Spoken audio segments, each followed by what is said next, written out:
at the same time, I was seeing really, really horrible things. I was seeing devastating suffering and pain and torment out there in the world. And there was one point where during that first year, after having dreamed of doing the Gentle Barn since I was 7, I had this like mental breakdown for a month, and I said, I made a mistake. I'm not strong enough to do this work. I cannot get through this. This is gonna destroy me. I cannot deal with all the suffering and the heartache out there and the cruelty that I'm having to deal with. I made a mistake and I wanna quit. And I had like this running argument with Spirit for about a month where I was like, I don't want to do this. And then Spirit was like, you have to, that's why you're here. And I'm like, I don't care, I'm not strong enough. And then it was like, yes, you are. And I had this running argument. And finally Spirit won, and I conceded that, yeah, that's why I'm here, I get it. But then I was like, well, this really is going to destroy me if I don't deliberately find a way through this. And I want to offer what I've come up with you guys, because if you're here today, it means you have giant hearts. If you have giant hearts, it means that you love animals and you love all of life.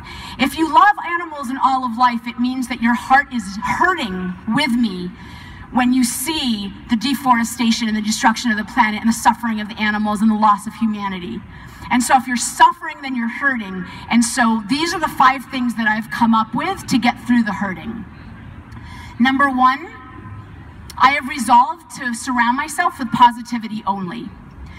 I think that, you know, a lot of people say, oh, this world is terrible. Well, yeah, that's true, but there's also a lot of good in it. And there's a lot of beauty and a lot of miracles. You just have to find it. So if you're looking for the bad, you're gonna find it, but if you're looking for the good, you're gonna find it as well.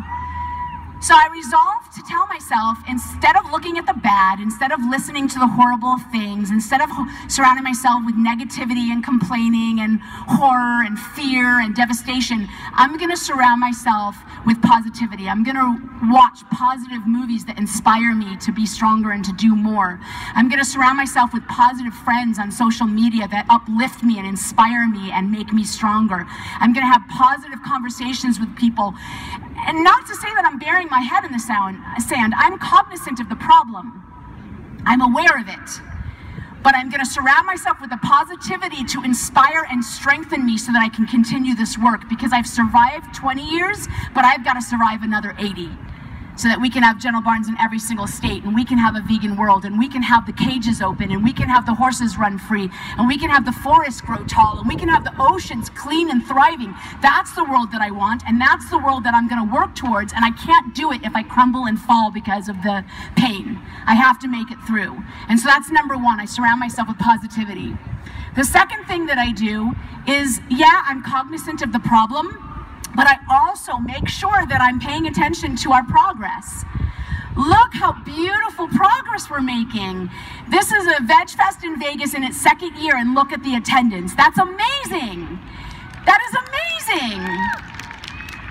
This is progress right here today. We've got more and more vegan products, we have more and more vegan restaurants, we have more and more vegan people waking up every single day, we have more and more countries making rules to protect animals. We are getting there. Yes, we have a lot more to do, but the progress is amazing, and we have to be aware of the progress so we can celebrate the victories. The third thing that I do is I deliver my message gently. Because once we wake up, we want to shake people, we want to slap people, we want to accost people in the streets, don't we? But we can't do that because number 1, we'll get arrested, and number 2, it's not going to do anything good. So in order to wake people up the way we were woken up, with the knowledge that we now have, we need to wake people up gently. We have to remember what it was like for us not to know. And we have to have compassion for the people that still don't know. And we have to deliver our message in a gentle way. And once we've delivered that message in a gentle way, we've got to let go of the attachment to what they do with it. Every single human being is on their own journey. They are walking their own path. Everyone is evolving at their own pace. So once we deliver our message gently, we can't be calling them the next day, are you vegan yet? Oh my God, why didn't you listen to me? Why aren't you vegan? Because first of all, it's gonna ostracize them, and it's not gonna deliver anything positive. And number 2, it's gonna make us crazy. Like, we'll we'll just go crazy. It'll hurt too much. So we have to deliver our message gently, and then we have to let it go and trust that that person will process the information and evolve at their pace. And we have to lose that attachment. And then the fourth thing is, and this is, I think, one of the most powerful things that Jay and I do every single day, is we meditate every single day. And not just to be all spiritual, but in a very specific way. Okay, so we wake up and we live our day where we see pain and suffering and violence everywhere, yes? So if we're always thinking and talking and acting from that pain and from that violence, we're not 100% creating the world that we want. I think that part of creation happens in our mind. And so what we do every single day is we sit down for 4 or 5 minutes, we actually set a timer for 4 or 5 minutes, and we visualize the world we want to create.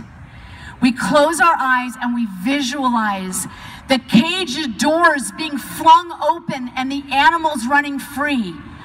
We visualize herds of horses running free and feeling their thundering hooves on the earth because they get to live in herds again. We visualize forests growing so high it touches the sky because they're protected to grow. We visualize clean rivers flowing into big, abundant, clean oceans with thriving marine life.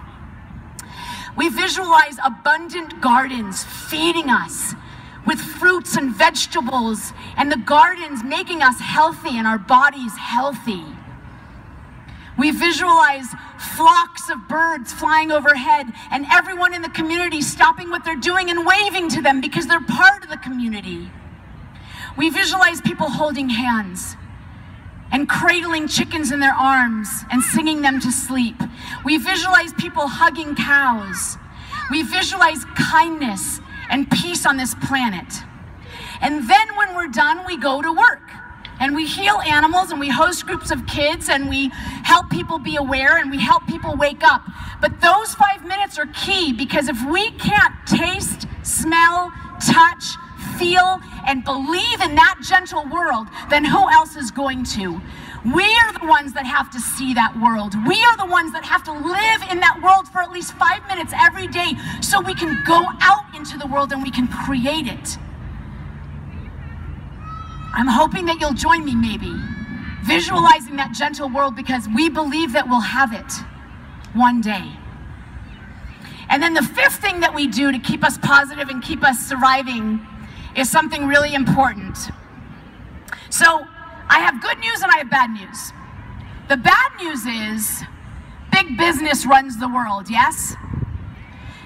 Big business tells us what we're gonna eat and what we're gonna wear and what to put in our hair and what shoes to wear and what's fashionable, right? But here's the good news. Who runs big business? We do. We run big business. They don't run us. They think they do, and we've let them for many, many centuries. We've let them, but we don't have to let them. We run big business. You know why? Because when I give my money to a company, I'm either telling them, please go hurt animals on my behalf, please go cut down the forests on my behalf, please go make bodies ill on my behalf, or I'm saying, here's my money, please protect the earth on my behalf. Here's my money, please protect animals on my behalf. Here's my money, please be kind and eco-friendly and sustainable on my behalf. But that's how we vote. It's our vote. So every single solitary day, wherever we go, whatever we buy, whatever we put into our mouths, we are voting with our dollars and we are controlling big business. And don't be fooled. It still exists. We have still more work to do. But big business is going down. There are meat companies that are now buying vegan meat. There are dairy companies that are now buying almond milk and soy milk. They know they're going down, and the smart ones are gonna invest in vegan food and in kind, sustainable, cruelty-free products. And that's because of us. We are telling them what we're willing to stand for and what we're not willing to stand for anymore. So thank you for being here today. Thank you for controlling big business and telling them what world that we want to have. And I'm telling you, mark my words, we will have that world. We will have it. Thank you. Thank you.